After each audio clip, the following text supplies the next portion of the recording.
کوم نوم مو څه دی جی؟ جی السلام علیکم.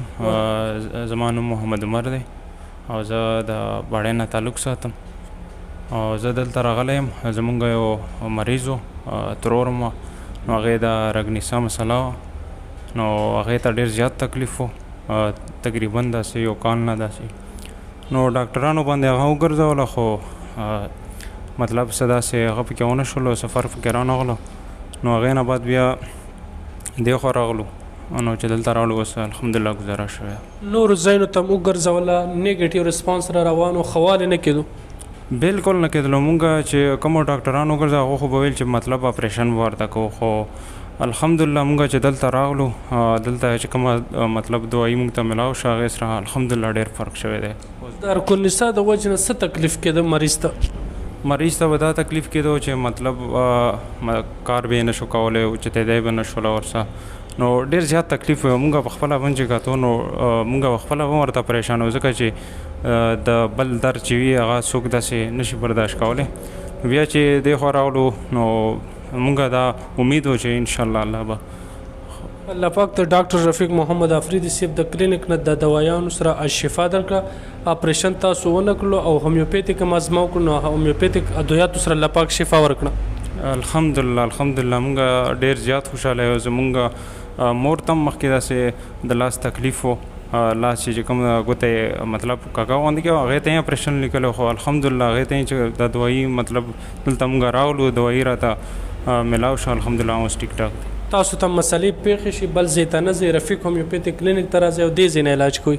بالکل بالکل. زه خو اول کې چې کوم دی 2-3 ورځې مخکې کال کوم، ځکه چې ماشاءالله دلته چې کوم دی خلک هم ډېر وي، ډېر زیات خلک راځي، نو دې وجې نه چې کوم دی نمبر هم د 2 ورځې مخکې زه نمبر وړاندې علي چونکې کلینیک کې رش او رش نه ځان بچ کوي.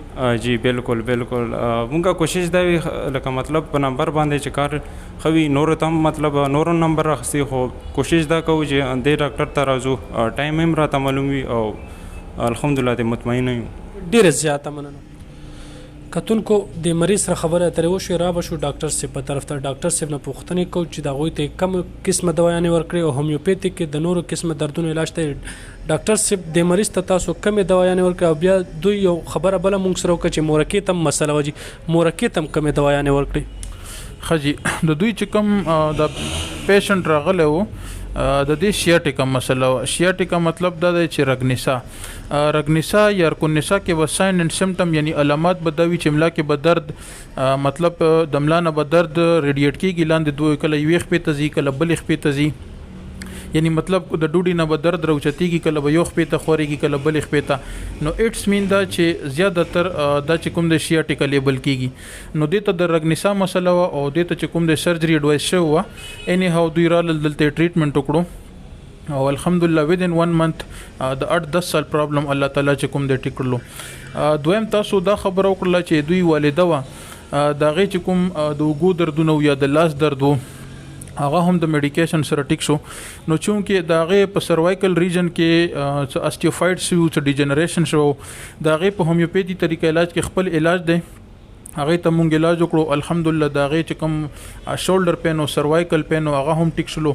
بل د دوی د کوم بل پیشنټ چې و د دې کارپل ټنل سینډروم، لاس کې چې کوم مونږ وایو چې رګې بند دی یا نرس کمپریشن شوی دی، هغه هم مونږ هغې ته علاج وکړو، هغه هم ټیک شو. تاسو ویل چې په هومیوپیتیک طریقه علاج کې نور داسې کوم مطلب ټریټمنټ دی د ارتریلجي حوالې سره یا د ارترایټس حوالې سره.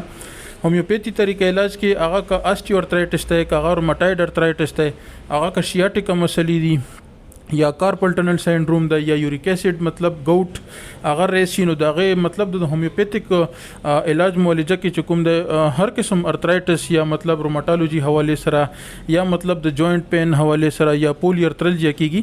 مونږ چونکې هر کیس انډیویجولي اخلو، دې نه علاوه سمپټمیټک اپروچ کوو، پیتھولوژیکل کازز هم ګورو، بعضې ټایم کې ټراما وي. اینی هاو په هومیوپیتي طریقه علاج کې یا هومیوپیتیک طریقه علاج کې د هر قسم درد، هغه که شیاټیکا ده، هغه که آسټیو ارترایټس دی، هغه که لمبیګو ده، هغه که سروایکل سپونډولایټس دی، هغه که فورزن شولډر دی، د دې ټولو دردونو مطلب ښه بهترین علاج کېږي. ډېره زیاته مننه.